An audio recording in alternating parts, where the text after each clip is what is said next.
Hey, gang, how you doing?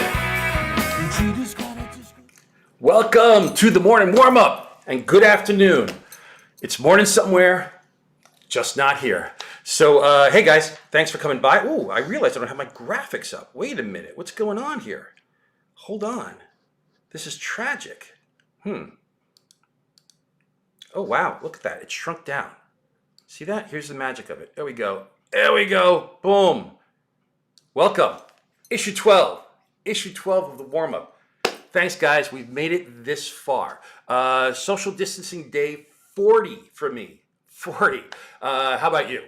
So listen, we got a great guest. We got my old pal, my old workmate, my old linker, my old business partner, Jimmy Palmiotti. I'm not saying he's old, not saying I'm old. I'm just saying, yeah, we're old. All right, what the hell? Why don't you guys? We're just going to jump into the interview. But before doing that, letting you guys know, we are taking questions and answers. Okay, we got a bunch of them last night.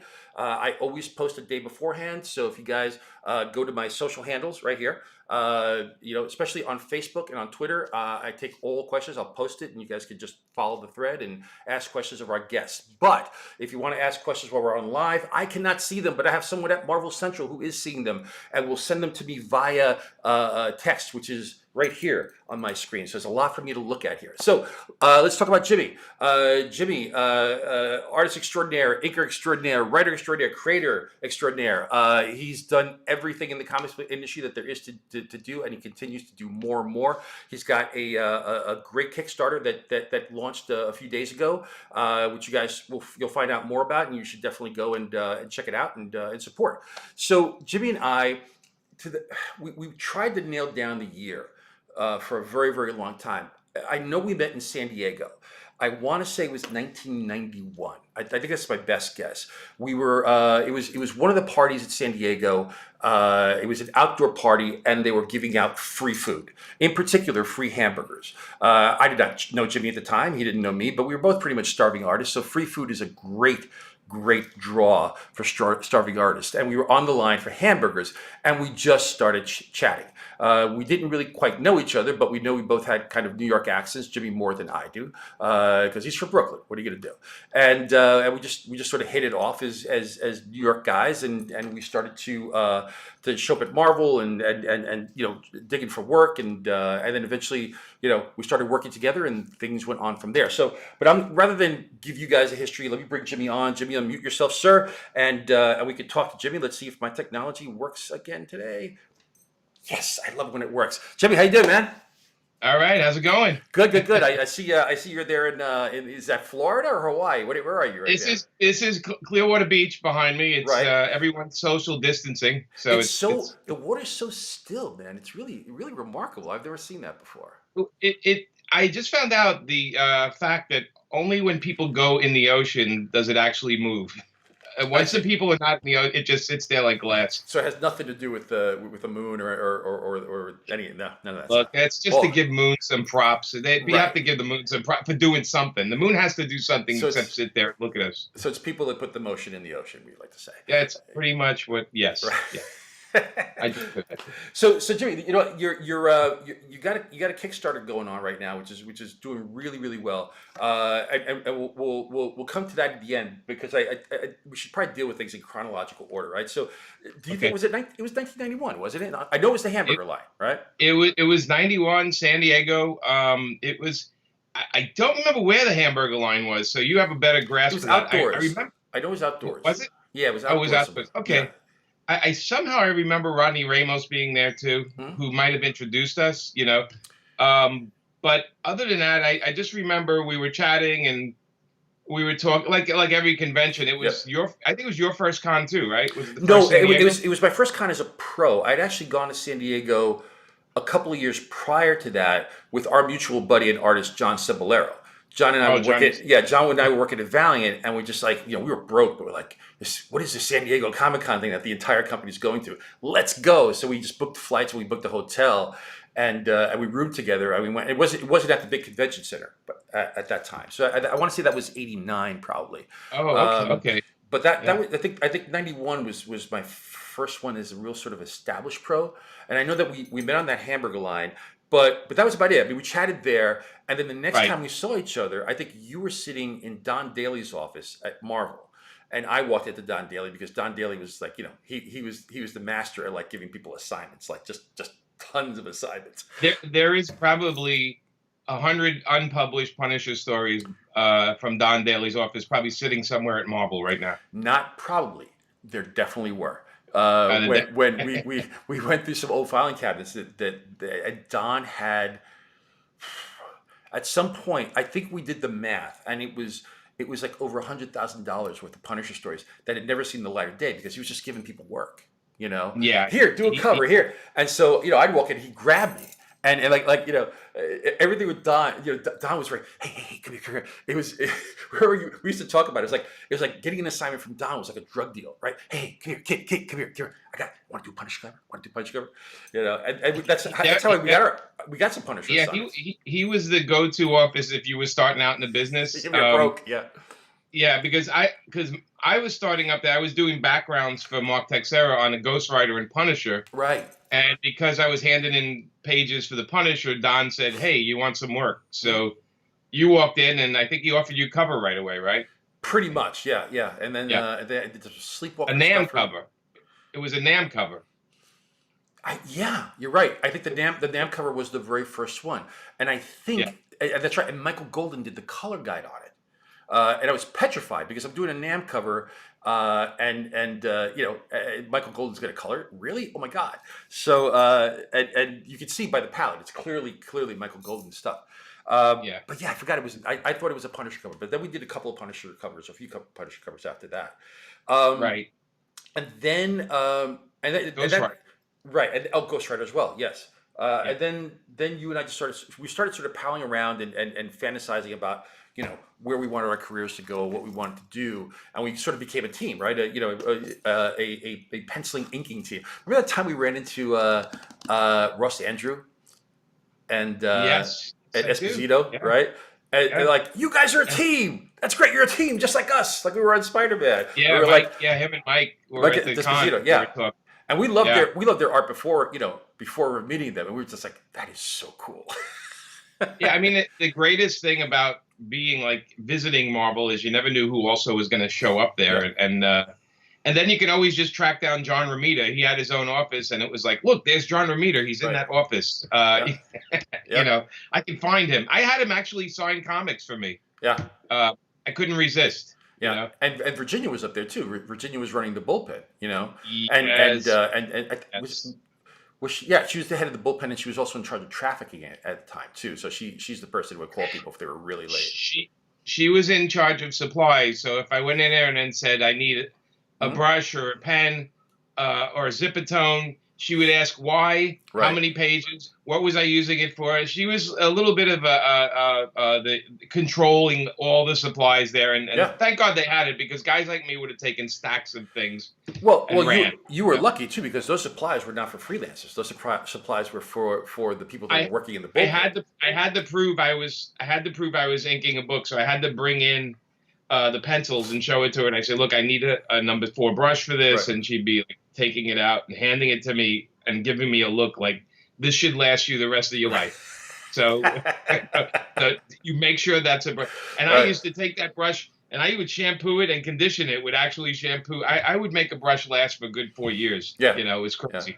Well, they were good brushes too, so they could last that long, right? They were. It was the Winsor Newton Series 7s. That's what they were. I remember. Yeah. And then I remembered, I ended up at Valiant, right? And we gotten the assignment to do Exo Man of War #0, which did really, really, really well for them and for us. And then we were assigned Ninjak, and I remembered as we were working on Ninjak around that time, Valiant was creating this bigger universe and stuff, and we went to them because we had the kernel of an idea for this Ash character, the firefighter character. And I Right. remember going to Bob Layton. I mean, we were at Opener's Pub, the bar that people thought we Our owned second for. home. Our Yeah, it was second our home. second home, and people thought we owned it, and we never Yeah. discouraged them from thinking that. But In a way, in a way, because they didn't charge us for a lot of drinks, in a way, we did own stock in the place. So, right, yeah. you know, Well, it was one of those bars that they would buy bad drinks for good customers, right? So it was always yeah, it was a good place to hang out, and the food was good, and the bartenders were the best. But yeah. we would hang out there. I remember we were coming with the idea for this character Ash, and we thought, you know, Image had happened, and that whole creator thing had happened, and I remember we'd been asked to come on board to be sort of second wave Image guys, which was something that I wasn't interested in. Not because Yeah. I thought the Image mission statement was wrong, but just because. I thought it'd be better for us to make our own splash, right? Because It was very California too. It was very California, yeah, like we would have been removed from the day-to-day stuff with them, and that didn't sit well with us. yeah, and also, but there's also something to be sort of the second people in, right? The first Right. guys, were the stars, and now you're sort of the B actors coming in, Right. which would have been. So we were talking about doing our own thing as as the industry was collapsing around our ears, um, Yes. but As always. we had the idea for Ash, and we were thinking, we could self-publish, but maybe this character could actually fit into the Valiant universe mythology. So I remember we pitched it to Bob Layton, right? Because Ash had this sort of backstory of aliens and stuff like that. And we pitched it to Bob Layton using the Valiant spider aliens. But of course, we pitched it in the sense it's like, well, look, if you guys are going to do this, we need to own a portion of it. And that ended Right. that conversation right away. That was the end It, of it. And then, and it that's, pretty much ends every Valiant conversation I've ever had. yeah, Is the minute I said, well, if we create this, can we? And they're like, well, we don't do that. And yeah, well, I'm like, we can't just give it away. I mean, it just right. didn't make sense. But by the way, which is fair, right? They could have said yes, Yeah. and then Yeah. screw us at the end. Prerogative. Yeah. So then I remember I'm not sure which came first, right? Because I remember as we were creating Ash, we were using the index card method to sort of come up with his entire world, not just like who's Ash, who's Ashley Quinn, who's his mom, what's the family history, and I had a real railroad apartment that was a block away from our Yes. favorite tavern, and I remember the Yes. entire floor was covered in index cards. But then I also know It that was a labyrinth of them. Yeah. yeah, It was a I mess. still have them, by the way. Yeah.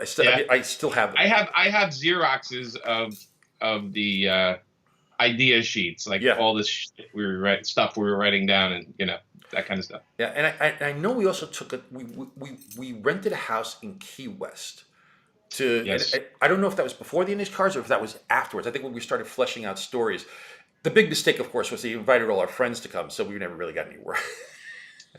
No, and it's part of why I moved to Florida. I've always associated Florida with a place I can go and relax and do no stress, So, besides the fact that it is the sixth borough of New York at this point, Right. because there's so many New Yorkers here. I mean, it's Yeah. like they're everywhere. But yeah, no, we went down there. I mean, we were discussing. I remember we at Chicago. We were at like Wizard World Chicago, talking about it, and then we were. When we started writing it, we decided we were going to do it. When we started doing the index cards, we were like, okay, we're going to do this. We're not going to just talk about it.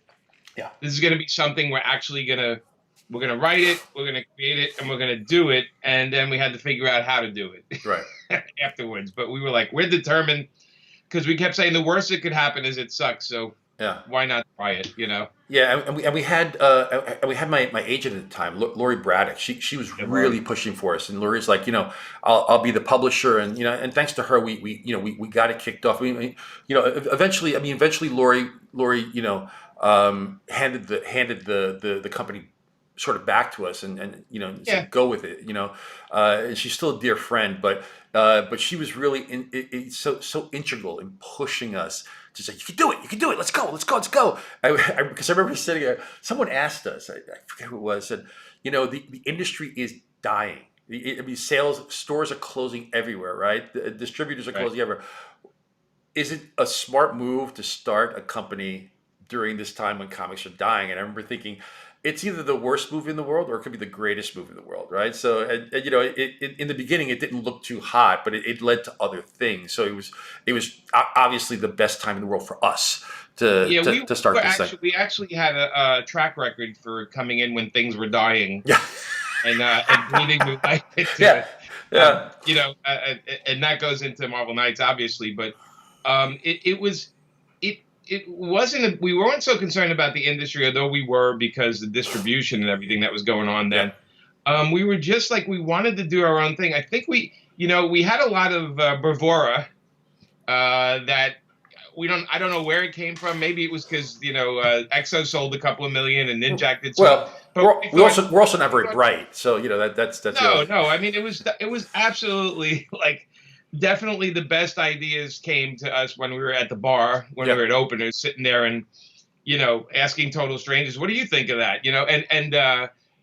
But again, when you look back, there wasn't a lot of people doing it. I mean, other than the image guys, it was really everybody's always fighting for Batman or X-Men. It seems to me in mm, this industry, And we were at the point where, well, you had Azrael like before that, which yeah, definitely got you a fill of that. And I felt like I must have inked like 400 books of Marvel by then, so it just felt like the right time. yeah, And again, Fireman Superhero, it's like that is the one still brilliant part, right? yeah, It's still a great idea, and and no one's ever done it again mhm, as far as from there.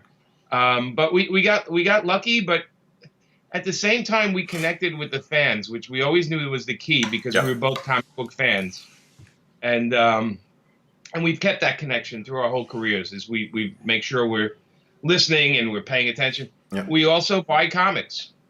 We also go out and buy them every week, and not a lot. It's funny how many pros I talk to. I ask them, "Hey, did you see this book?" And they go, "I don't really buy comics." And I'm just like, no, you have to yeah, kind of be in it. It's like making movies and not seeing movies. yeah, But we got lucky. We got lucky in a lot of different ways. We got lucky. yeah, yeah. Me personally, luck is not the word I like to use because I mean I think it's we were fortunate certainly, but I think you kind of make your own timing, you make your own luck, but I know what you're saying. I mean because Yeah, yeah. I mean, if we hadn't decided to go for it, right. we would have been second wave image artists, right? Who knows what would have? I mean, by the way, we would have made a lot of money in the short term. I mean, a tremendous amount of money in the short Yes. term, but in the long term, I don't know where that money would be or where we'd be, right? So, so it really kind of worked out for us. So we launched a company, right? You're not gonna see it, but here's the logo. We launched a company called Event Comics.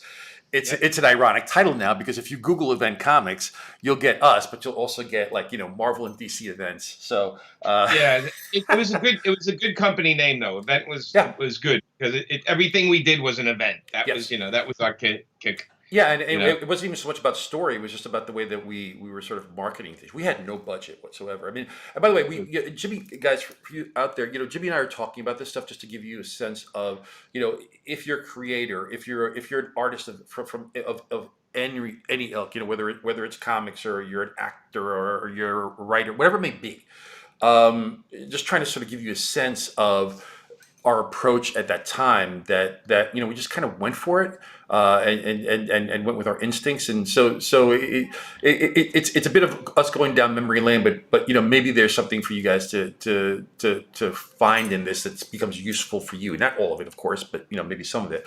Yeah, we learned how to fail forward. Yeah, Even when things didn't do that well, we learned from them and we applied it to the next thing, and that's really what you do in a career. yeah, That's how and. that's the success. One of the big lessons I think for us during this was like there is the short term money. You can absolutely go for the big short term money. Sometimes you don't know it's short term, but you have to sort of really think it through and say, okay, which is the best path? And I'm not saying that the big money in short term is not right for someone. It's all a matter of what kind of position you were in. We were in a position where we could have said no, right, and we could still pay our rent, doing work for Marvel, DC, Valiant, whatever it may be. Yeah. Which we were still doing. We were still doing covers and things while we were launching event. Look, Um, we have never been great money people because if you remember, the biggest amount of money we got, we decided that weekend to throw a party and invite 8 million people to Right. it and pay for everything. Yeah. So it was like I think it was when we did the DreamWorks deal. Hmm? We took the money and we threw a party at the X Bar. I think it was in New York on 23rd Street. We invited No. everyone. I'm gonna back up. The X Bar was our first big royalty check, and that was for XO Man of War. That's right. So It was XO we Man of War. and we invited everybody because Yeah. you look at those photos from that party and it's like the who's who of comics.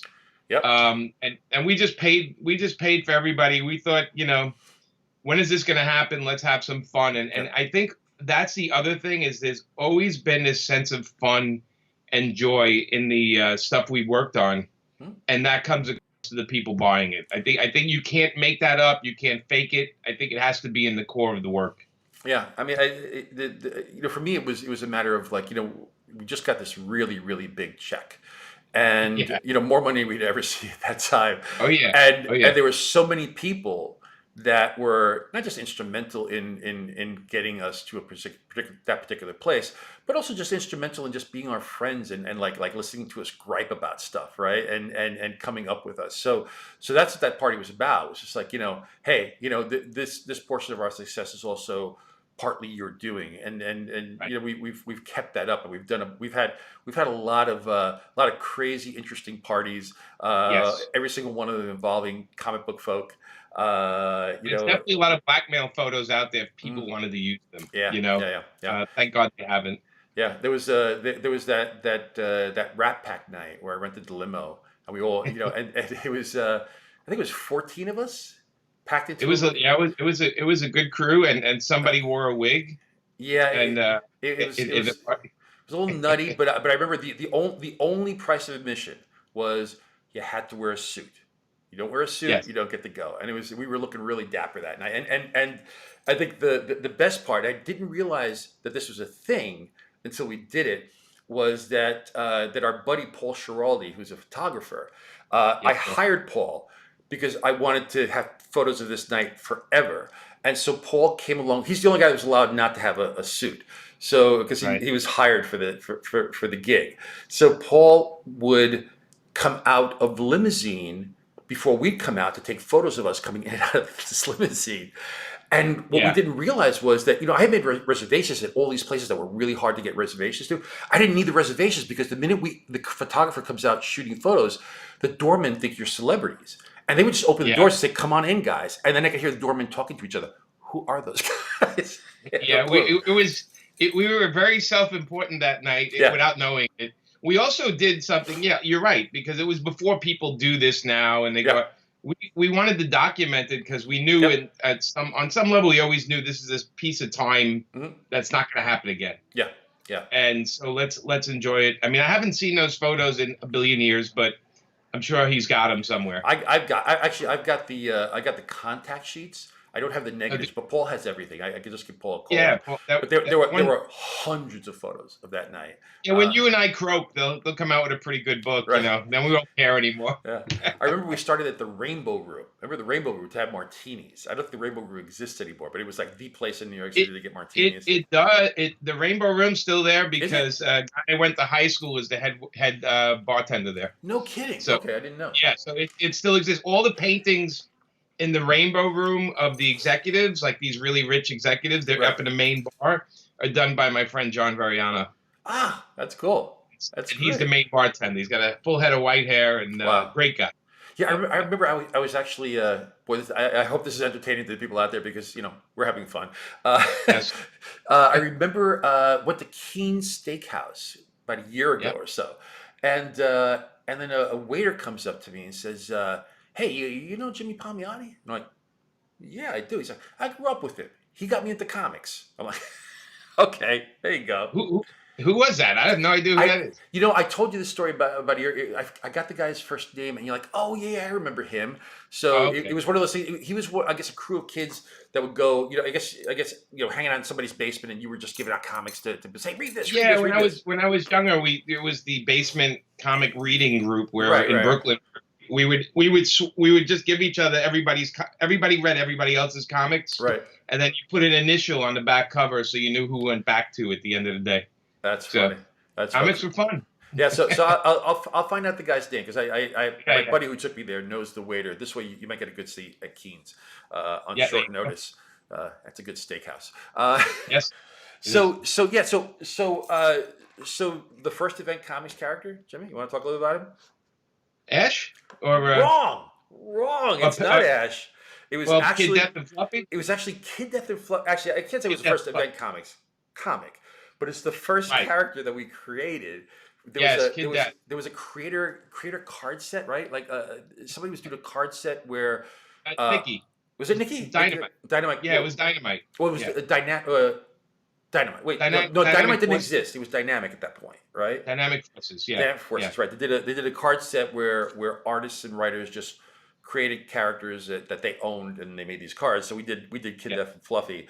It's a little dark. It's Yeah. Kid Death was this sort of psychopath. We did like one comic I think with him, but he was this psychopathic kid. I think we did 2 or 3 actually. Yeah, We did yeah. we did a Halloween special. We did a Kid Death book, and then we did something else with them. But yeah, there was all short stories. Yeah, and I think his dog dies, his Saint Bernard dies or something like that, but he's an evil genius, so he saves his dog's brain and he puts it into a robotic Tyrannosaurus Rex. So you have this T-Rex with the brain of a goofy Saint Bernard dog, and this little kid that rides the T-Rex around and creates mayhem. But we did a bunch of spoofy things. We did a Sin City spoof here. We hated the Comics Code, so that was an alternate cover of one of those Kid Death books. But then we went on. We created Ash, which did pretty well, and really not too many issues in, we got a call from DreamWorks, which we thought was a crank call. But do you remember that trip? That was like the first time we were treated like royalty. They put us at the Chateau Marmont, and that's when I knew it's like, oh, this is serious, because like you don't get put in there. It's just not a hotel people like us are in, at that point of our careers. And then we get to meet Walter Parks up at DreamWorks, and they walked us around the studio. They were doing their first animated feature at the time. But remember, we met Mike Plug. Oh yeah, that's right. That's right. Was there, Yeah. and Jeffrey Katzenberg. Yeah, Jeffrey, and it was a surreal thing. I mean, the full story is a whole nother episode of things, but they did give us a lot of money. Well, my memory of it is, first of all, we're flying first class. I had never been in a first class seat ever. Nope. Right? Then we get there. There's a car waiting for us. Then we go to the shop. Now I didn't know what the Chateau Marmont was. Maybe you did, because you might have had. I used to see it in movies. And That's stuff. why. Yeah. Yeah. But I remember checking in there and going, and someone saying, "Oh, this is where John Belushi died, in that little bungalow over there." I'm like, "Oh, okay." And then I remember going into my room, and there's a person going into the room next to me, and it was Sean Penn, and he's like, "Hey Sean man," Penn, yep. I'm like, "Oh hey," I'm like, "Oh okay." So this is he was in the room across. He was right across from where we were. Yeah, Right. yeah. No, that was surreal. And then do you remember? They took us to a screening of Bound by the Wachowski brothers. Right, but that wasn't DreamWorks. That wasn't DreamWorks. That was our producer, Andrew Lazar. That was our producer. Andy. Yeah, Andrew. He had worked on Bound. Yeah, and we got to meet Jennifer Tilly. Jennifer Tilly was there, and then we went to. It was such a surreal thing, and both of us had this feeling like they're really greasing us up for something. Yeah. Like there's going to be like another shoe dropping, because the New Yorkers in us were like, okay, this is surreal. Yeah. Like, what's going to happen? When's the bill coming? Where's the check? Yeah, something's going to happen. And it was a fun trip, and they wine and dined us, and then we came back, and then our lawyer called us up and said, "So what do you say?" And we say no.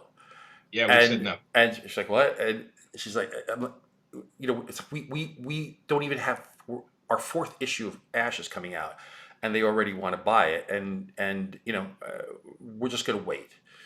And do you remember why? Do you remember why we had a conversation? Why we said no? Because you and I said, this is DreamWorks. They're just starting, right? They weren't that.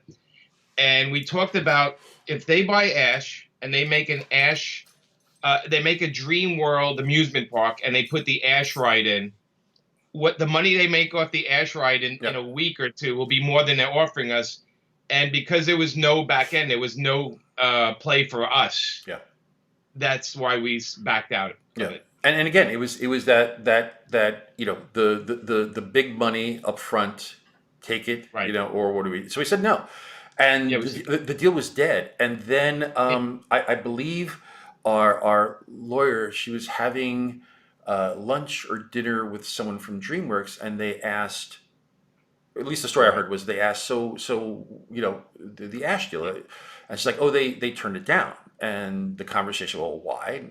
They didn't feel it was enough, and then they came back, and this is months later. They came back with enough, for lack of a better word.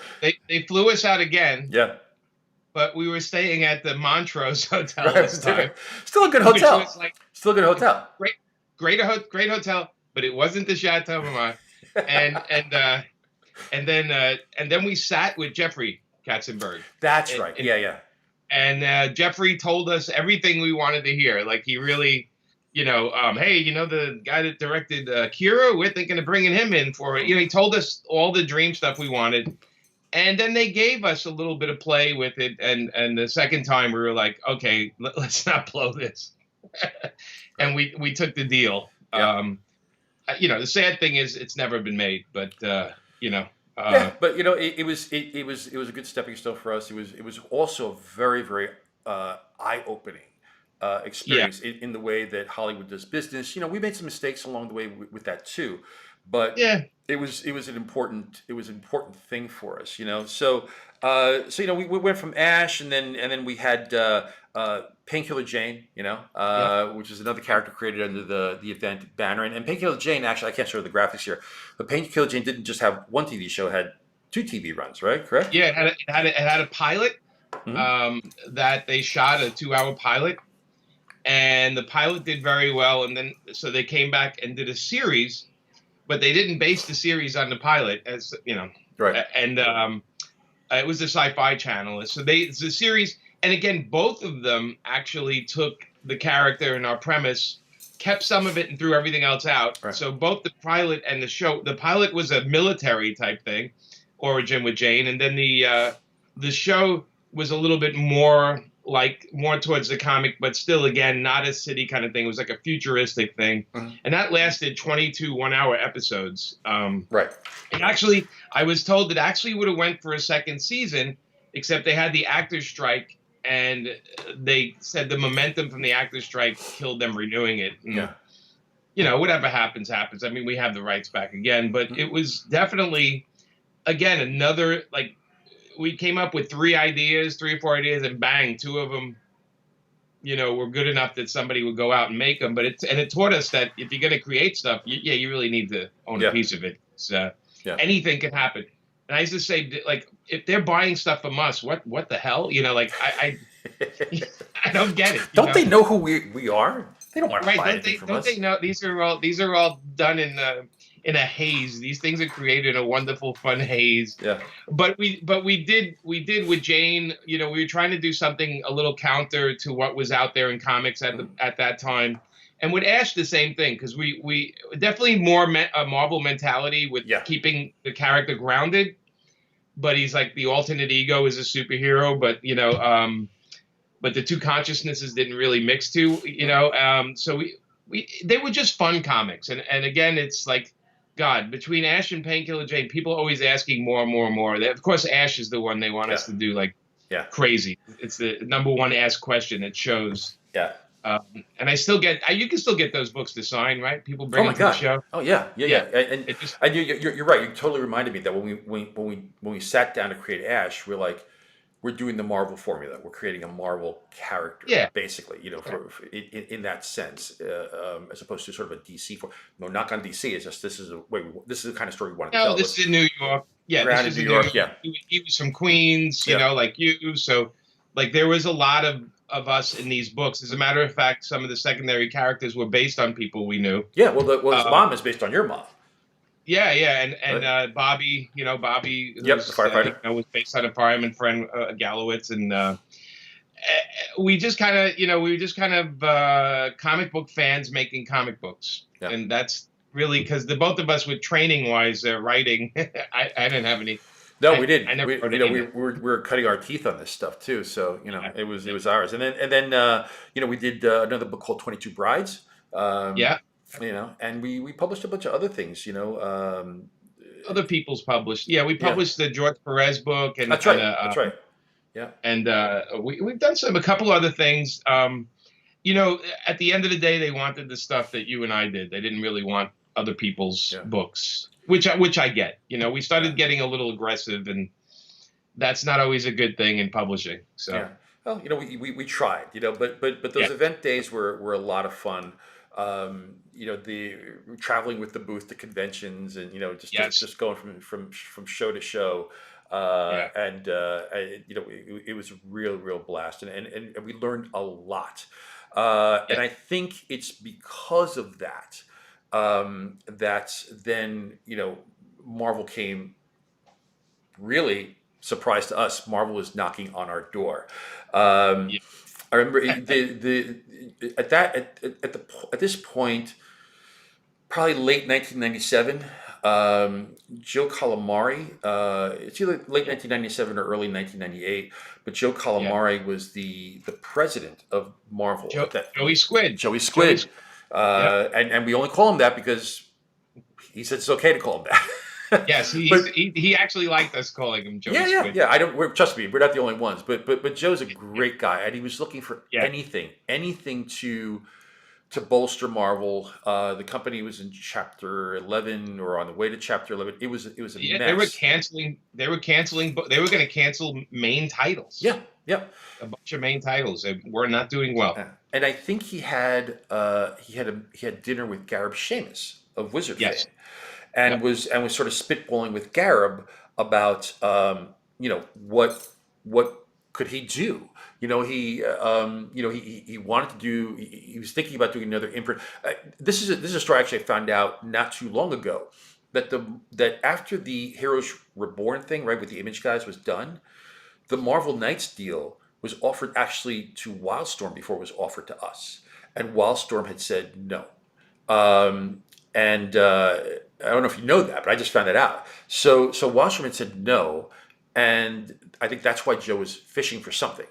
And that's when Gareb said, Gareb recommended two people to him. He recommended us, and he recommended Brian Pulido and Chaos Comics. I think people forget that actually Chaos had an imprint that launched right around the same time as Marvel Knights. And it was like a horror imprint. I forget what it was called, but it was a horror imprint. So Gareb basically told him, hey, there's these two clowns, one's in Brooklyn, one's like literally 3 blocks from Marvel, who, and they get tons of press, they get tons of marketing, they have no money. They just do it on, sort of guerrilla marketing and shaking hands, kissing babies kind of thing. So Yeah. Joe calls us up, and Joe sounds very much like you. He has that same sort of accent, though I think Joe's from Jersey, but same thing. And I remember sitting with him at dinner. Do you remember the name of the Italian restaurant that was right around Marvel? Was it Casa Mia or something like that?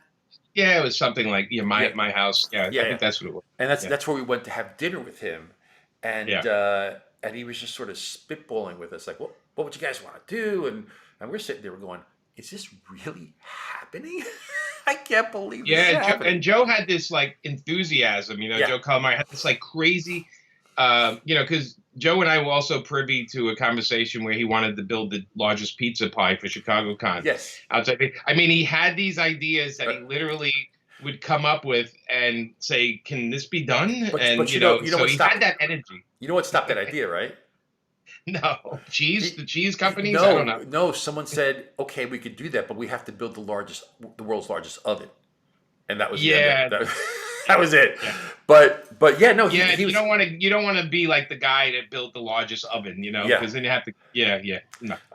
So that didn't work out. But here he is pitching us on all this Yeah. stuff, and we can't believe it. So he's like, look, go back, think about it. Right. And we're cool as cucumbers, right? We're like, yeah, no problem. We'll go back and think about it. And then we go right back to my apartment, which is a block away from the restaurant. Yeah. And we're like, oh my God, I can't believe this happened. And We started talking about what do we want? yeah, Like, what do we want for this? And where are we going to work and which characters? Because he didn't say like he didn't say what it was, the details yet. Yeah. We were like, what characters would we want to do? And we kind of knew, Right a away. Yeah. couple of That list. The Daredevil, Punisher, and Black Panther were the first three right, because we right, knew it needed to back up a little bit because part of that time that we spent at openers, just sort of creating stuff. A lot of that time was spent also sitting in a booth eating steak sandwiches or whatever, and looking at what Marvel and DC was doing as the industry was sort of imploding, and yeah, fantasizing like if we were in charge, we're never going to be in charge, but if we were in charge, this is what we try to do. So now, when the question was asked to us, what do you want to try to do? We had right, that answer pretty much locked in. So then the humans was the idea that came in because we were looking for characters and properties that we felt had incredible potential, but haven't right. been meeting it or were canceled. Right? Punisher, I think, was canceled at the time. Was it? Punisher was canceled, and Punisher was being canceled. Daredevil was on its way to be canceled. Daredevil was going to be canceled, and Right, we actually had them extended a little bit longer so that it wouldn't have a cancellation and then we take over. It would just be a smooth right, transition to another one. Black Panther didn't have a book, and I don't think no, Humans had a book. So no, it was there was they both, there yeah. was nowhere to go but up, really. Well, also we were thinking, there's no way they're going to give us the super popular characters, and we on one level we were like, because everyone was all X-Men and everyone, they wanted Captain America, whatever. We just said, well, if we're going to do it, the New Yorker in us wants to keep the characters, the grounded characters. Yep. We want to work on characters we can relate to Yep. a little bit, and although the Inhumans one is just because it's fun. I mean, those are great Kirby and Lee characters. So, Yep. but we pitched them to Joe, Yeah. and he's like, I think he was relieved with the list. I don't. You'll remember this once I remind you of it. But we were sitting in my apartment before meeting with Joe, and we're coming up with the strategy of exactly how we're going to pitch him. And I said, okay, but this is what we're going to say. When he asked us what we want, how many titles we want to do, because we knew we couldn't do more than 4. That would just be overload. Right. And I said, we're going to tell him we want all of them, and he's going to say what, and we're going to say, Right. just make us co-editor in chiefs of the company, and we'll Right. fix it. And Yes. you're like, he's going to leave. I'm like, no. He's going to laugh, and then we're going to say, Right. okay, give us 4 titles, right? And at that point, that's going to be a big, a big relief. So I remember him saying, so what did you guys come up with? And I said that, and he laughed. And he's the one that said, how about 4 titles? And we're like, Right. okay. Yeah. And then we left. We're like, again, we're like screaming and cheering all the way back to my place. And Right. And then we don't hear from Marvel forever. Yes. Now maybe the timing is wrong. Maybe I have the time right. Maybe here this is where they were actually talking to Wildstormer now. I'm not quite sure. But we were getting worried about it. yeah, we hear nothing, and sales are dropping like a stone everywhere, including with the event stuff. I mean, we're like, oh my god, what are we going to do for a living because comics are going to be gone? Yeah. And then Dan Buckley, who's now the president of Marvel Publishing, who's again a really good friend of ours, who worked up at Marvel. I think Dan was in sales and marketing at that time, and He was. Yeah. and we were at openers, and he's like, hey, so how's that deal going? And we're like, the deal's dead. What do you mean it's dead? Yeah. Well, we haven't heard from Joe in 2 months. And Dan was just like, what? And I believe the deal didn't stall with Joe. It stalled somewhere else. And I think Dan had when Dan gets angry, we call it he goes Red Hulk because he's very fair skinned, and when he gets angry, he I really think gets red. I think Cheryl Rhodes. I think Cheryl Rhodes was the one that was putting a block on it. It might have been And- Cheryl. Yeah, I don't want to point fingers because I honestly don't know. Oh no, it's okay. Cheryl even told me. Oh, he did. Cheryl, Okay. Yeah. It was okay. Cheryl was like- Cheryl. well, he felt burned. He felt burned by the Image deal. That Right. the heroes were born. Yeah. So he was a little reluctant to get into business again with 2 Yeah. people that might. Right, but that's why when we pitched this to Joe, we Right. pitched we're not going to work remotely. Give us office Right. space. We will come Yes. to you. We will sit in the Marvel offices and we will create stuff because we knew, being within the creator community, we knew that a lot of the tension that was happening between Marvel and the Heroes Reborn stuff was that there was no connection between Marvel editorial and those guys, right? They were just Yes. they were handing in the work, and I also know that because we knew a lot of editors at Marvel at the time, and this is Yeah. really understandable when those characters were taken away from them and shipped out west. The feeling inside of Marvel was like, well, how long before I'm shipped out, right? Because Right. because Trail and because yeah. they just took Fantastic Four from me. They just took all these characters away from me, from Yeah. us, and we have no control over them, right? So there was a real fear, and then that fear builds resentment, and so you can understand how that happens. Oh yeah. But so we knew this going ahead of time. So when we pitched this to Joe, we said, "Give us office space. We need this much room. We will show up every day. We will produce these books, and we'll actually. And we want to go through the exact same steps, like whatever editor at Marvel has to do to get a book approved, to get a book through the system. We want to go through those exact same steps. Hopefully, relieving that tension of people sitting there saying." These people are here to take my job. We want to Right. be part of the group, right? So that was the pitch, and that went up. So I guess so. You're saying you stole with Cheryl, which it kind of makes sense when you Yeah, say but it. it's just because they felt like again, what you just said in a different way. People felt threatened by other people coming in, and you could totally understand that when you work anywhere and you Yeah, have another group come in. And the funny part was we knew everybody. yeah, We knew everybody there. I mean, so we had that advantage to us, but we never expected them to give us what they gave us. yeah, That's for sure. yeah. The deal and the upstairs. Right. Well, that was so. So going back to Dan, Yeah. Dan went into somebody's office and started screaming, "What's going on? Why are we not? Why has this deal not gone through?" So then literally like a few days after talking to Dan, there was a deal in front of us, and we're Yeah. like, they're doing this, and I guess Chaos Comics had gotten a deal right around the same time. So away we went, and Marvel at that time, the office space. I mean, literally, we were just thinking, hey, we're going to have an office in the bullpen, Right. and what they did was that they still didn't want to, as much as they would want us in the company, they sequestered us. So the way Marvel had a seventh floor, and then they had the top floor of the building. There were a few floors in between, and that top floor were Oh, the executive and legal offices, stuff like that. And then in this building there was an annex built on the roof of the building, kind of where the water towers are. They built a box, right? So if you're familiar with New York City rooftops, right?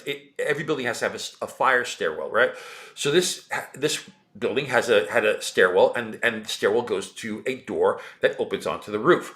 What they did in this case was they had a door that opened onto the roof, but they also built a second door that opened into this annexed office, this box at the top of the roof, and there were penthouse. we called it the penthouse, and It was the penthouse. there were three standard offices there, and that's where they put us and sequestering us. But in the meantime, we were having a blast up there because it was like, oh my, it's free office space that comes along with what they're paying us to do these books. So it was a place to go, a place to have our talent come and visit, and then They didn't come up. They didn't want to come up. They never at knew what was first, going on up there. There was music. yeah. There was TVs. It was like MTV up there. And we would invite people to come up, and have lunch, and we would and just hang out and watch TV and Yeah. relax. And the pros used to come up and be very impressed. But I remember. I don't know if you remember. Amanda's cousin painted every room a different Yes. color. Yeah, yeah, and we didn't tell Marvel, and that was a whoopsie at that Yeah. time. So what did we know? No.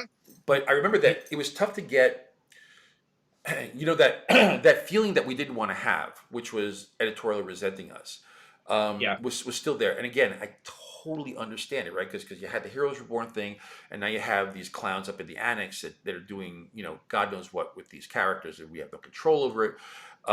They also gave us Chris Claremont as another person who's going to be reading our scripts in between, right? To make sure that they were Marvel-y and all that sort of stuff. But we couldn't get people to come up, and every time we walk through the halls down there to production and stuff, it still felt like we had a target on our back. So yeah. But we definitely combated that because we were hyper nice to everybody. Right.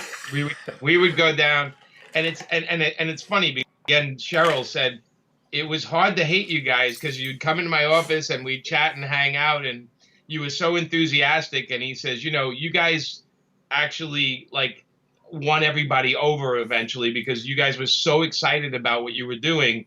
It was kind of rubbing off on us down here. So that was a very nice thing to hear. Well, it was the thing that won everybody over. We threw we threw a pizza party. Oh yeah, well, that helps too. And we forced free food, man. You learn, Yep. You learn from your day's start. It works for me, so So we had a pizza party, invited everybody, and that's for many. That's some of the first people that actually came up there. Unfortunately, the very first person that came up there that we got to meet was a guy named Frank Thierry, who was an intern at that time. Oh, Oof! What a mistake letting him in. But anyways, we created this thing called Marvel Nights. And we're up in that 13th floor office, and from there on, it was just having a lot of fun, and creating what we thought was some fun books. I talk about some of the Kevin Smith stuff here, but Kevin went on and he basically would say anything. It said everything that we probably have to say about it. But it was a great time for us, And Daredevil was the linchpin, of course, to the whole thing, and. It's I think it's a character that I still get tons of those books to sign. I know you do as well. But in September of 1998, that's when those books launched. And now look at us now. Look at us now, Jim. Now look at us. We're sitting sequestered in our. Well, you're on the beach. I'm in a dark room here, right? It's the breezes. The breeze is blowing my shirt around. It's not a terrible optical effect. It's the breeze. Right. Yeah. The lighting matches. Don't worry. Nobody can tell the difference. Yeah. Whatever. Look, it was a time. Like I said, if we were smarter, if we were different, everything worked because we had this sense of wonder and sense of excitement. And we weren't sitting there looking at nickels and dimes, and all we were trying to do is make the best comics humanly possible. And then we did the thing that a lot of people didn't do, is we went out and we toured and we went to cons and we would interact with fans and we would do panels and we went out and did press. We were on morning shows. Like we were doing all this kind of press for the launch. Kevin was out there talking up. On talk shows, and nobody back then was talking about comic books in mainstream media. They were not. They'd be like a comic book, geek or nerd or whatever. And we were talking up like comics are cool. We're cool. Comics are cool. You should buy comics. They're the greatest things. And people were not doing it at the time, and that had a lot to do with a lot of the negative stuff that people thought about comics. We wanted everyone to read them. Yep. We were also very early adopters of message boards and stuff and the internet. So I remember while we were doing this, blame Frank for that too. I guess we can blame Frank. Help us out with that. We had the event message boards, and the event message boards. A lot of the Marvel questions that we were answering from fans were coming through the event message boards, and so we had that connection. I mean, I can't tell you how often I get old event fans that are like, "We love those message boards, the community, the whole stuff," and it was a lot of fun. It still is, So we've graduated from there. I mean, I think the stuff we've done, people might know it, might not know it. But tell me a little bit about what or people out there, Jimmy, what you've been doing since. I mean, we'll get to Pop Kill, but you've been working in doing a lot of creator-owned stuff. I mean, you did a lot of stuff at DC. Give us a little debriefing about where you've been. I bounce around a lot. I mean, DC, I had a steady bunch of gigs. Jonah Hex, Justin and I doing Jonah Hex, and Justin Gray, and then Amanda and I doing.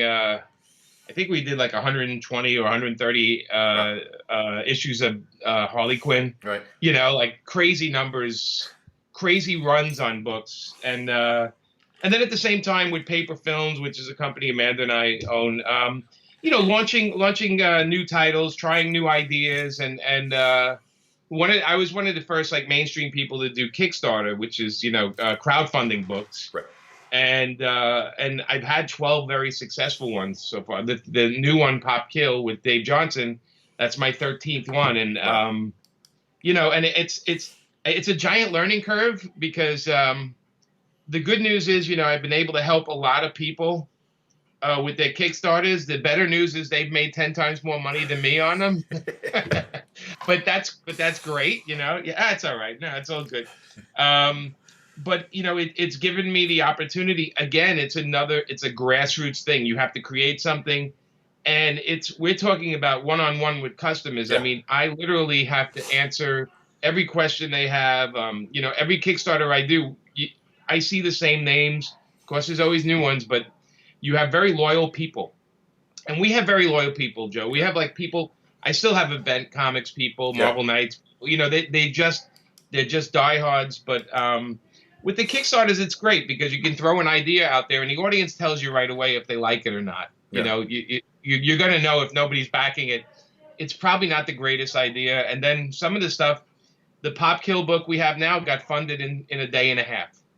And that was $30,000 worth of books. So, so they definitely let and I still work, we still do stuff for DC, had some stuff for Marvel, and, but it's like at its core, I've never left that creating something new thing is probably the thing that drives me the most. I love all the characters. My God, I grew up with Marvel and DC. I love everything, but I want to put my energy into a lot of my own things. And Right. we don't know how long we're going to be on this planet, so I want to get a couple out before I kick the bucket. I hear, but now your co-collaborator here is it's a new kid, right? This Dave Johnson. some Dave Johnson guy. Never heard of him. Never heard of Dave Yeah, Johnson. Dave is.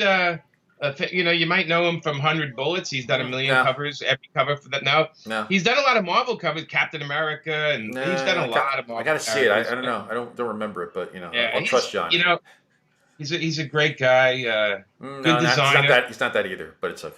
No, No, Dave, he's a short little dude. He's a little little punk. He's surly. Dave is surly. He's surly. No, Dave's awesome. Dave hit me with this idea for Pop Kill about competing soda companies, and I'm like, wait, how is this? What is this going on? And it got more and more bizarre as he started pitching it to me, and when I just started falling in love with his idea, and again, it's fun to collaborate. We've done it.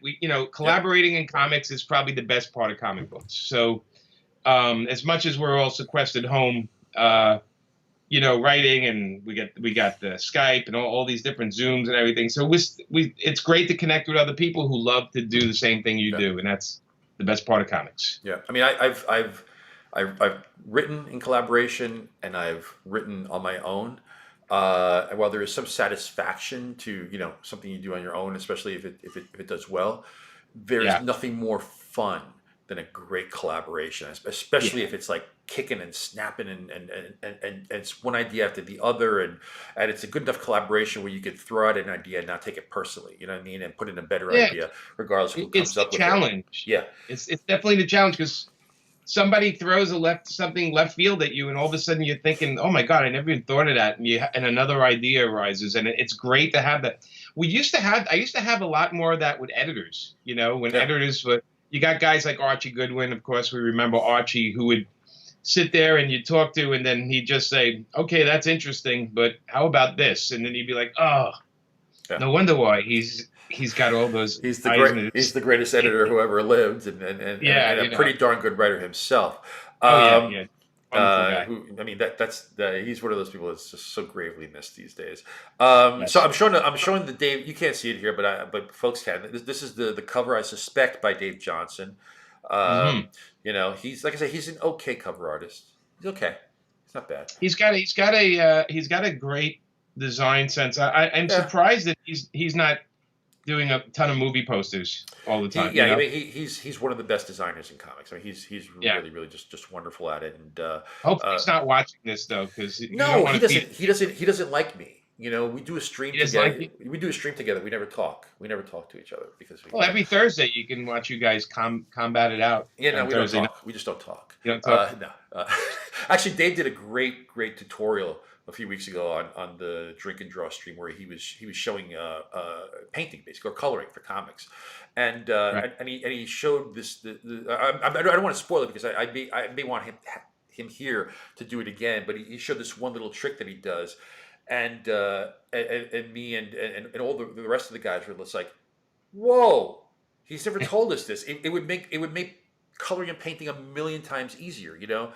And it all had to do with the midtones and stuff. It was like, what the heck? Oh my God, Dave, you've been holding out.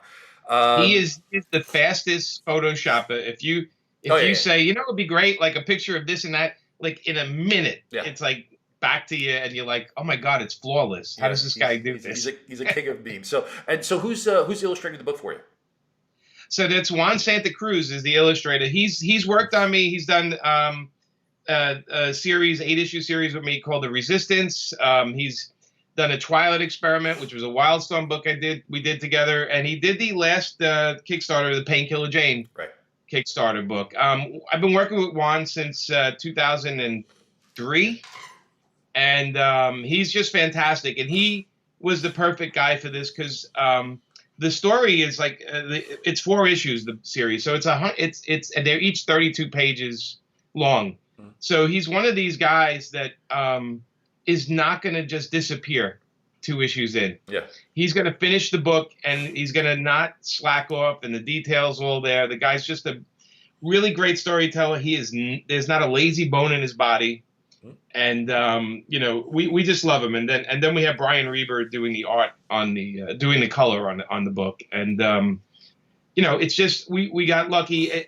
You know as well as I do, when it's something important that you want to do, you tend to go with the same guys you use all the time because it's dependable. I love new people, but you know, there's a lot of testing that has to go on. There's a lot of work with that. So I got like a seasoned pro with us on this book. Yeah. So the artwork looks great, man. Really solid, great coloring. Yeah. So we're going to go to fan questions in a second. Okay. But I want to ask you because again, you've done a lot of these crowdfunding efforts. You know, and it's just another way of selling comics, right? You've got big publishers and stuff like that. So there's so much to learn in the crowdfunding world in terms of like, especially with the mistakes that could get made. So, you know, because people forget it's you know, it's crowdfunded, but you know, you gotta make sure that everyone gets paid, the town gets paid. You gotta print the books. You gotta ship the books. You gotta pack the books, right? And this is not, it's not like you're packing a box, you know, of 50 books that's going to a store. These are, you know, for everybody that, you know, these are individual packs, right?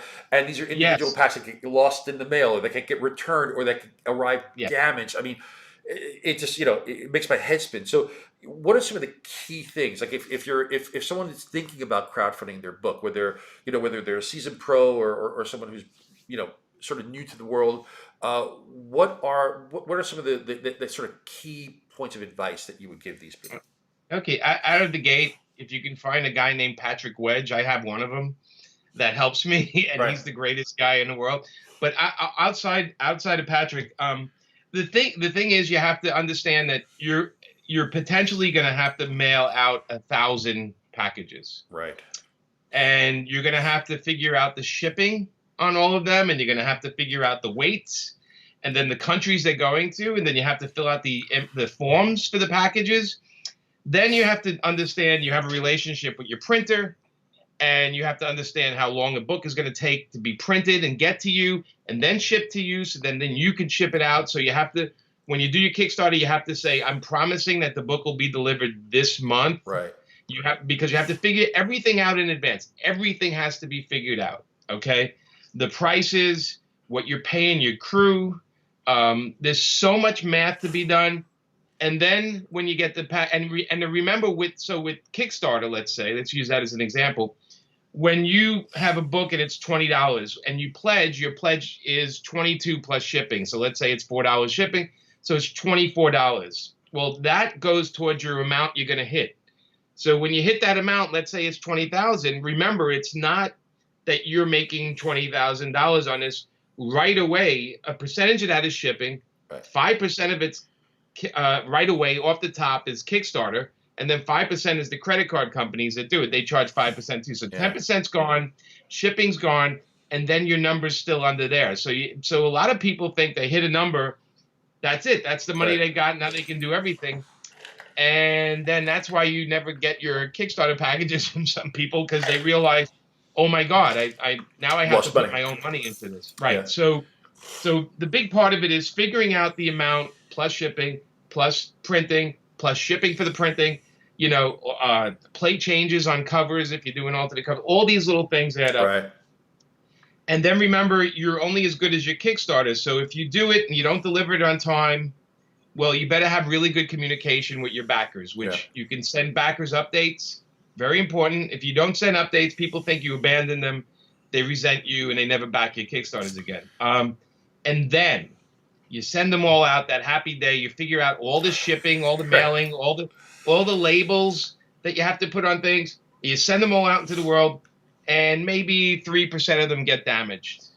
And they get up, and people contact you, and you have to send a new one out. Or like I had a customer in New Zealand that kept losing them. So eventually I just sent it in a thing where he had to sign for it, and we called it a day, you know? Right. So and then you get guys 2 years later that go, oh my God, I never put in my address for the Kickstarter. Can I get that? Like I have one from 2 years ago, just recently. He's like, I never put it through. I was moving. Can you send me the book again? You know, and my rule is, until everybody gets their stuff, I don't relax. So I have extra copies. You have to print extras. Sure. I take care of it. I never have a person that says, oh, I got screwed by Jimmy's Kickstarter. That's not a sentence that's going to happen. Great. So it's a ton of work, and it's outside of the book. And again, then you got the book, right? The book, putting together the book is a whole different job. So it's not for everybody. In the past, because of this coronavirus, because of the world, it is in the past 2-3 weeks, I've been getting hundreds of people asking me, hey, should I do one, and how hard is it? And I tell them, just go on YouTube and read about it first before I tell you you can't do it because of this and that. Because creative people tend to be really good at creating, but they're not great at packing and shipping, and you know, they're not great at it. So that's why you have these Kickstarters where people promise you the world and then you don't get it. And so I think my background, because my background is advertising, and also because I'm not scared of working hard, I can only do a couple a year, you know, because it really takes up a ton of time. But I love doing them. So I will say, if you're going to do one, understand that if you want to do one, do a digital one, so you can just press a button and send your book. Right. That would be my best recommendation. Except we're in a business where people want to touch this book. They want to hold it. You know, it's very tactile. Comics are a very tactile business. So I would just say, think, read, do your homework before you're going to do it. Understand your audience. And then also understand that you have to work very hard for the whole campaign to get people. Every day I have to post. Every day I do interviews about it to get the numbers up. It's work, but it's fantastic work, because again, these are things I own. Yeah. And the creators own with me, and you know, that's hard to get. So. Yeah. Well, I mean, you are the king of doing this stuff. You know, it's. I worked at Marvel forever now, so you know it's not a place that I ventured into. But you know, as I'm looking from the outside, I mean, the biggest problem, you know, again, I can't pretend to actually know, but the biggest problem I see is people sort of, you know, promising those delivery dates that they didn't really factor properly, which I just think leads to frustration at the end of the day, and probably then gives not just their Kickstarter a bad name, but a lot of other crowdfunding, you know, because you know, but so if you develop a track record like yourself of delivering on time, or you know, if something does happen that delays it, I think people will tend to believe you when you say, hey, this is getting delayed because of you know, communication. You communicate. If you say, hey, look, you know, my house caught on fire and it's going to be delayed a month and a half, and you're honest about it, people will definitely forgive. But you got to have that. You got to have that information it's common sense, but I hate that term because it's not common sense isn't so common. Yeah. It's a horrible term. But it definitely is a commitment. You committing to people. You're taking their money. It's like the freelancers that you give money for a sketch and you don't get it for 8 years. Yeah. Never don't take the money if you're not going to do it. That's the rule. Yeah, to agree with you Yeah. 100%. So Drew, I'm sorry, I didn't put your social handles here. So for anybody who's interested in your Kickstarter, is it best to go? They could Best to go to just Twitter. they could just go to Kickstarter and put in Popkill or Palmiotti. It'll pop Okay, up. great. And it's On Jay Twitter, Palmiotti on Twitter. It's Jay Palmiotti, and Instagram. It's my name, and that's it. That's the only two right? social Cool. media. Yeah. So if you're interested in Popkill, it's an awesome looking book. I haven't read the story, but the sounds of it sounds crazy. And actually, can you tell us a little bit about the story, and then we're going to move Sure. on to Yeah. some fan questions. Yeah. So it's the basic story is about two competing soda companies. They were owned by conjoined twins that were separated Okay. and now they hate each other. And Okay. so it's like the Pepsi and the Coke of soda companies, and they hate each other so much that they hire people to do espionage on each other. And then we follow the story of an agent hired to steal the secret of the other soda company that they have a female scientist created a thing to keep the fizz, to keep the soda carbonated Right. much longer. Huh. And he wants this secret. And it's about all the killers and all the crazy people these two soda companies hire to go after each other. So they create a whole nother industry of chaos just because they're competing with their two stupid soda companies. And it's pretty funny. And the brothers hate each other. Their buildings are like a half a mile. They have the two tallest buildings in the city, and they're like maybe a quarter mile apart. And they can see each other from their top window penthouses, and they're always putting like signs on their windows of like rude signs to each other. They hate each other. That's awesome. It's completely ridiculous, but it's a lot of fun. That's cool. And Hey, it's an adult book too. So good to know. So what other question I meant to ask you is, so when was your very first crowdfunding? What was the first book you did? that was a book called Queen Crab, and it was just like a 64-page kind of a David Lynch type story about a girl who her husband throws her over the side of their honeymoon cruise, over the boat on their honeymoon. Right. And she washes up in Coney Island, and instead of hands, she has two giant crab claws. Okay. And she has to deal with existing like that from now on. It was such a weird book, but I did it just when Kickstarter started, so I figured let me try. So how long ago was that? I want to say 8 years ago or 6 years ago, something like that. It's hard when you get this old time. It's like things seem like a week ago, and it's 5 years. It's like really bizarre. But that was my first one, and I had a very modest goal, and it hit it. And I managed to print the book and also put it out through Image at the same time. Funny. Which was, I just figured if it failed, Image would put it out, and it kind of worked out. Yeah. So. Cool. All right, man. So let's get to some fan questions here. All right. Okay. Let's see what we got. I'm going to read them to you because you can't see them. So, Geraldo Borges. Curious about Marvel Knights. Were you guys invited from Marvel? To create this imprint or pitch it as an imprint at Marvel? Chicken or egg? Well, we kind of answered that question. Actually, Marvel came to us. Biggest surprise of our lives. We had no ideas, and thank you to Gareth. We wouldn't even know to go to Marvel. Yeah. We wouldn't have any idea to go to Marvel and go, "Hey, give us some of your books." It's not something we would do. And Gareth Shamus didn't even tell us he had that meeting. He just had the meeting, and then the show called us. So let's see. Craig Zwetzig. What other? Oh, this is referring to a story that Kevin Smith told the other day. So I'll refresh everybody on the story. So Kevin Smith told a story about how he finally pushed him to start writing Guardian Devil because he had promised he would have it, and then at the 11th hour when we had to get working on this and Marvel was counting on this, he said, I can't do it. He just chickened out, right? So Craig is asking what, and oh, sorry. Then we play good cop, bad cop, where and Jimmy and I were both in my apartment, right? We're both in the same spot. So I call Kevin because we're sitting there going, "Where's the script? Where's the script?"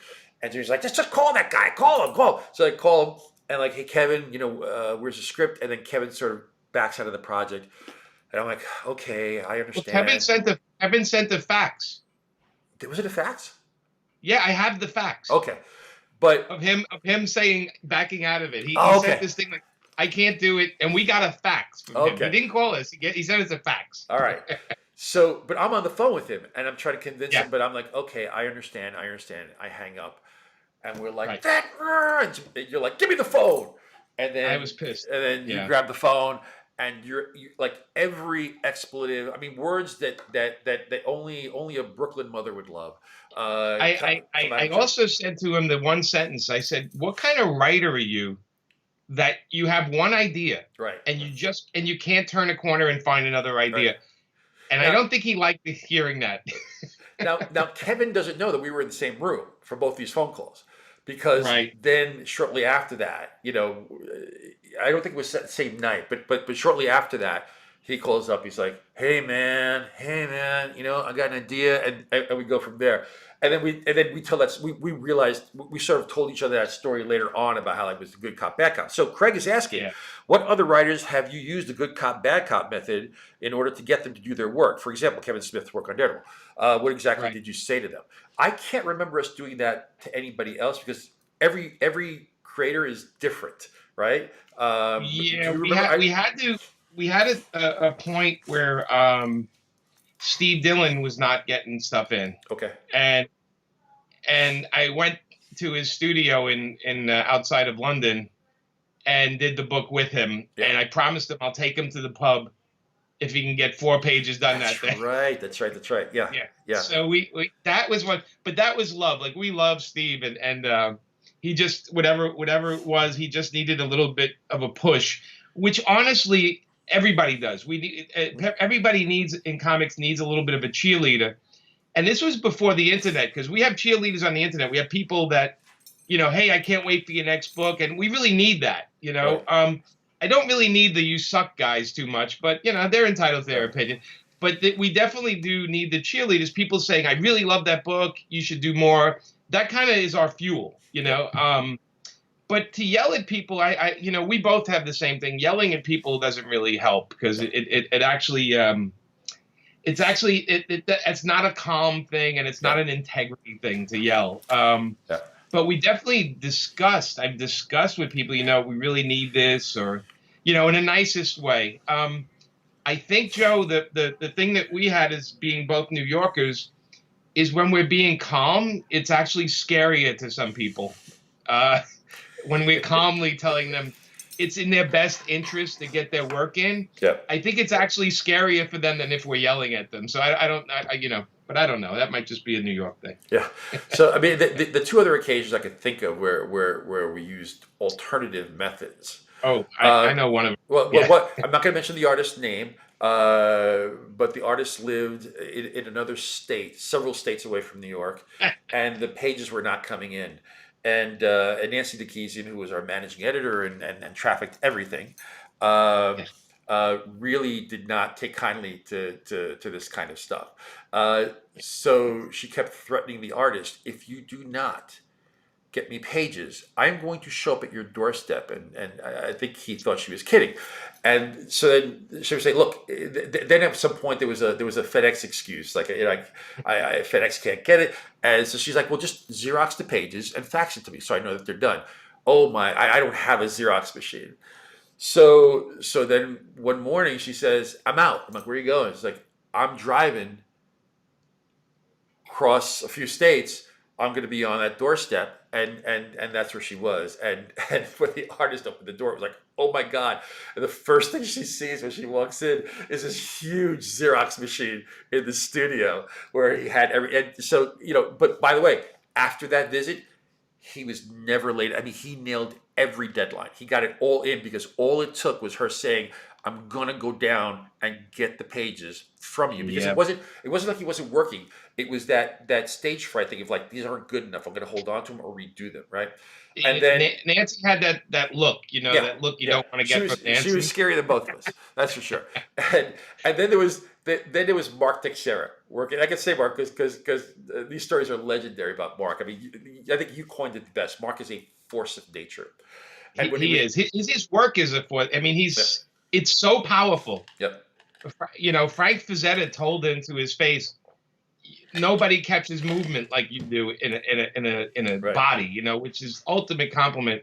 But we also had to quarantine him a bit, and we put him in one of our offices because the Black Panther was running late. Yeah, he was running late on Black Panther, and also Tex loved to come in, even in the Marvel bullpen. He used to love to come in and just draw and do his corrections there and stuff. Or sometimes he'd come in with half done pages, and he just worked the stuff out. I mean, he was so fast when he was focused on it, right? Oh yeah. So Amazing. we set up an office just for Tex, and Tex would sit there all day long, right?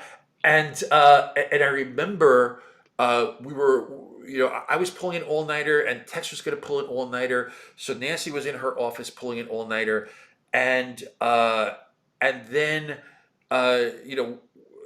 she was getting hungry, so she came in. And she's like, "Hey, I'm gonna go get some food. You want anything?" I'm like, "Sure." And then she goes to ask Tex. Now, mind you, the door to this is in the annex, that 13th floor annex. The door is locked from the inside. She has the key, right? No one can get out. She has the key. She goes into Tex's office. He's gone, like David Copperfield, just disappears. Let me put one detail too. Yeah. Tex was airbrushing the grays. Yes, that's right. That's right. So the compressor was still Right. That was still going. Right. So the compressor's going. So we're like, "Oh, Tex is working." Tex is gone. And we're like, "What? Where did Tex go?" And then eventually we realized, oh, his window is unlocked, but he had shut. So we opened up the window and we're Tex, and he's up on one of the water towers, just hanging out, right? Just catching a breeze, right? It was a great place to hang out because you had the Empire State Building and stuff. It's like, so, and I remember there were days where like Tex would show up. And he's like, I'm gonna be on Sunday, and I'm gonna work. And he would get there on Sunday, and he'd drop all his stuff. I remember this vividly. And he's like, "Oh, I'm gonna go get some coffee. You guys want anything?" And this is like Sunday, like 8 o'clock in the morning. And I'm like, "Yeah, get us coffee, Tex." And he goes. He doesn't come back until like 8 o'clock at night. but he sat down and he worked all day long, But that was the longest. He was the guy I got me into Marvel, and he was drawing Ghost Rider and Punisher monthly at the same time.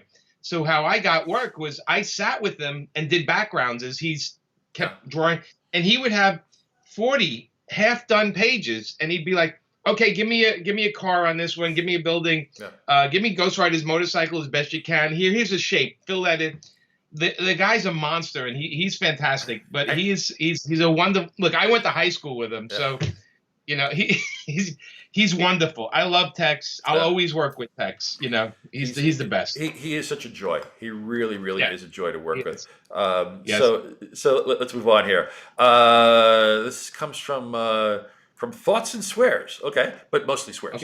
Okay. Jimmy, as more comic book properties are adapted as movies or shows, are there some characters that work better as a TV show than a movie, and vice versa?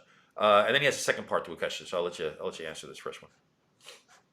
So are there ones that work better? Yeah. I mean, ones with big stories, right? I mean, Watchmen. I think the series was fantastic. I thought the movie did the best it could, but the series was like unbelievable, right? Because they had all the time to build on stuff. I think Spider-Man works great as movies. I think some characters just need a little bit more background and need a little more. I also find it's the stuff that we aren't super familiar with. We need a little more time to get involved with the character, I think. So TV is great for that. Yeah, I also think in the superhero genre, I think the more grounded characters, the more sort of street level. I think that's why Daredevil works as a TV show. The more street level characters, I think, tend to work better in that ilk. So the second part also was what comic character, show, or movie would be your dream job to executive produce? You call the shots. You're the boss. Oh, I guess if it's a mainstream thing like a Marvel DC property, I would love to do for Marvel. I'd love to do Daughters of the Dragon, Right. and for DC, I would love to do a Power Girl movie because I would just want to do all the humor Right. of the character. But for my own stuff, I mean, Painkiller Jane is still the one. I feel like it's gotten a couple of shots, but it's still not the character. Yeah. And I would love to see Ash. I mean, Ash would still be a really viable movie right now. It would make complete sense, and because the coronavirus can be beaten with heat, I heard it would make sense. No, I'm kidding. I'm just saying these are still characters that still can work right now with the world that's going on. So yeah. All right, let's see. We have Luis Tramontano. Hey, Jimmy Palmiotti. If you could pick any character to write your absolute own storyline for, who would it be? What title that you have worked on in the past would you like to work on again? I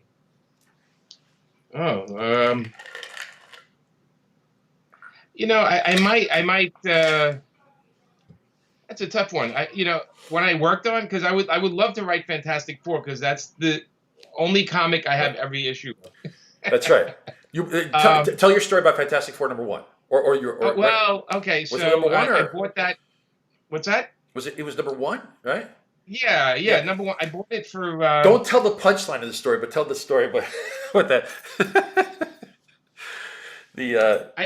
I'm gonna keep it nice and Yes. When I was a kid, I would shovel snow to make money. There was a comic store called My Friend's Bookstore on Flatbush Avenue. Paul Levitz worked there. He was the guy that would go up the ladder and get you the boxes. Really? Yeah. And the store had 30 or 40 copies of Fantastic Four #1. Again, this is the 70s, right? And I took them all out and I picked one and I bought one for I think it was $60 at the time. It was mint. It was like the perfect. It was a lot of money. It was a lot of shoveling. A lot of money back then. Yeah. It was a lot of money.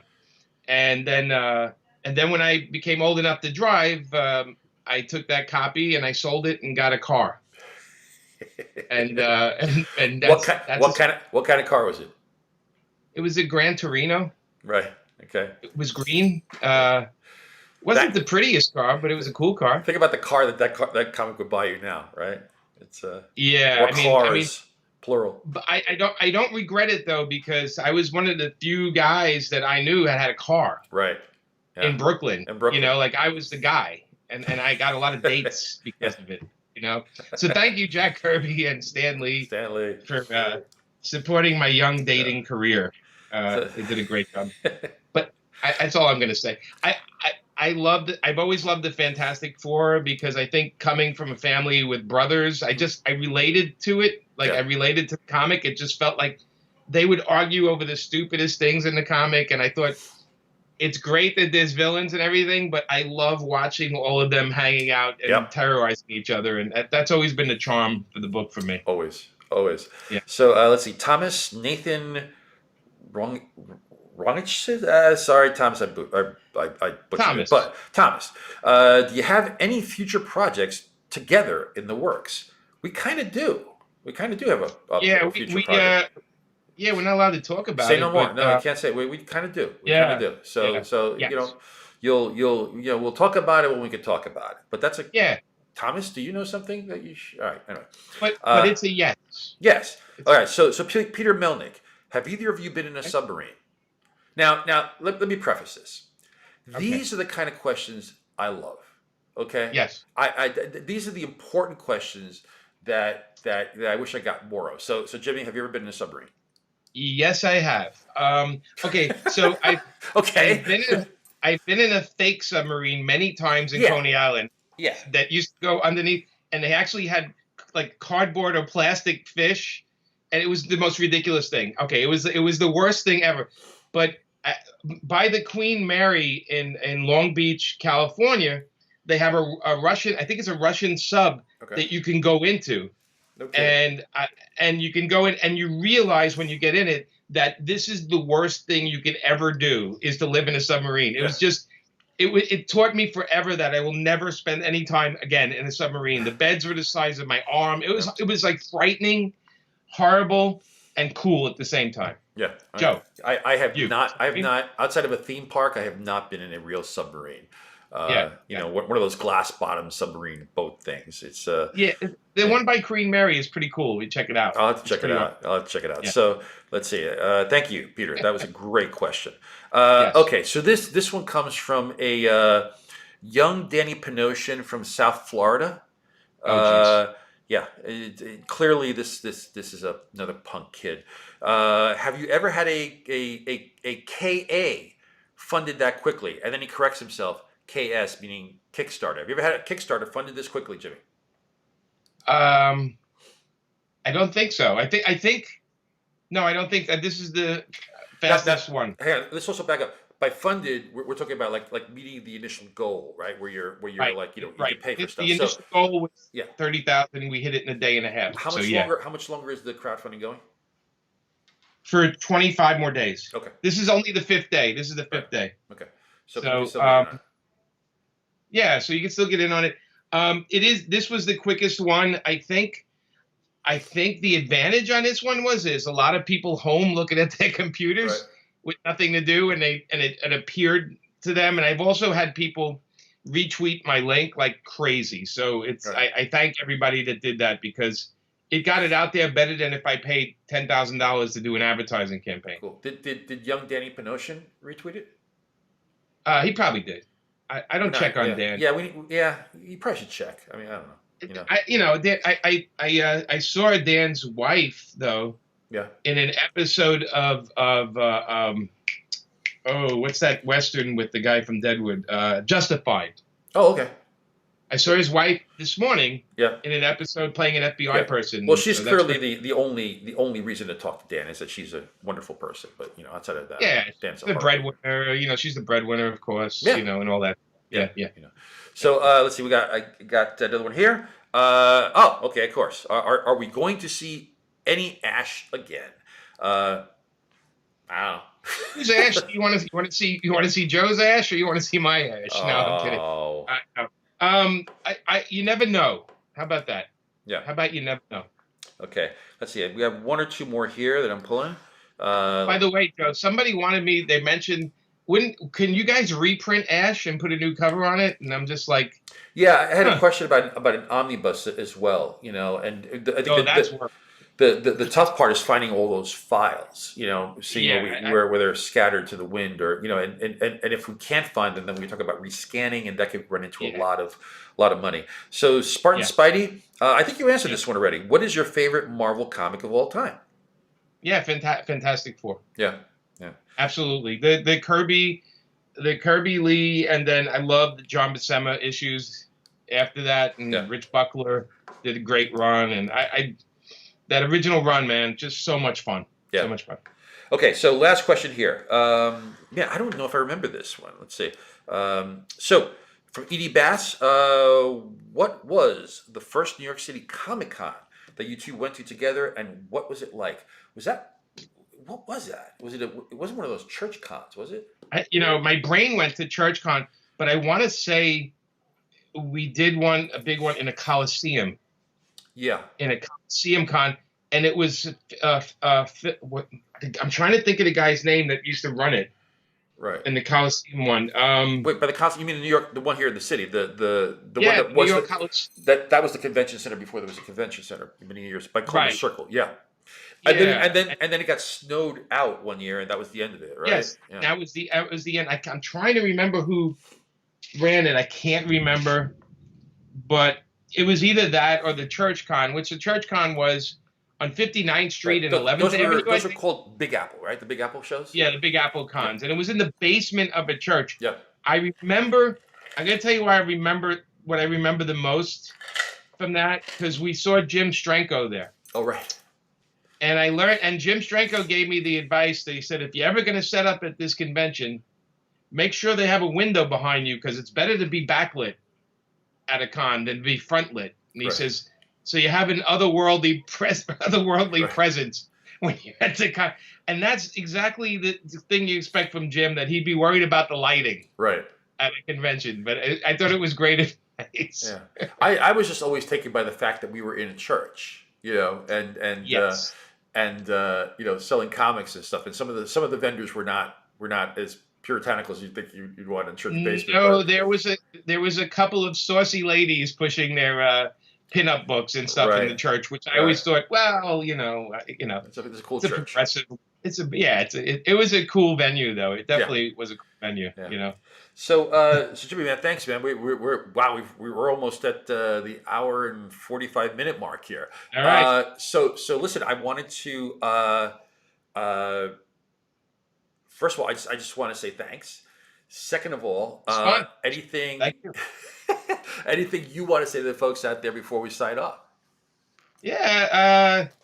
Check out the Kickstarter if you have time. If you're interested in what we were talking about, it's all good. Even if you don't back it, just spreading the word would really help. Everybody, continue washing your hands. Understand this stuff is gonna eventually. We're just gonna have a new world we're living in, and everything's gonna be fine. Just gotta get through it. Stay positive. Turn off the news. Read a comic book. Yeah. It's still the great escape at your own pace. That's what's great about a comic book. It's not at somebody else's pace. You read it at yours. So, and be safe, everybody. Cool. Jimmy, man, thanks a lot, brother. I will talk to you the next day or so, I'm sure. Good luck with the crowdfunding. Thank you, buddy. And cool, man. Thanks so much, right? Take care, man. Okay. Bye. All right. Thanks, gang. Thanks for hanging out. So we're waiting to see. You want to see who my next guest is? Okay, here we go. Let me find it. Oh, Ryan Stegman. I got Ryan Stegman on. The Steg, as I like to refer to him. Ryan is going to be on Monday. We are looking at 11 a.m. Eastern time. He has promised me a tutorial. He's going to draw because he draws really good. I'm sure it's going to be something Venom centric. Maybe it's Venom. So if you want to learn how to draw Venom, if you want to learn how Ryan goes about his stuff, the Steg right here. So thanks again, folks. As always, this show will be continued. And thank you again. Be safe. Like Jimmy says, wash your hands. Tell your loved ones you love them. And we will see you on Monday, 11 a.m. with the Steg. Thank you so much. Take care. Oh, that's wrong. We were kings of Brooklyn.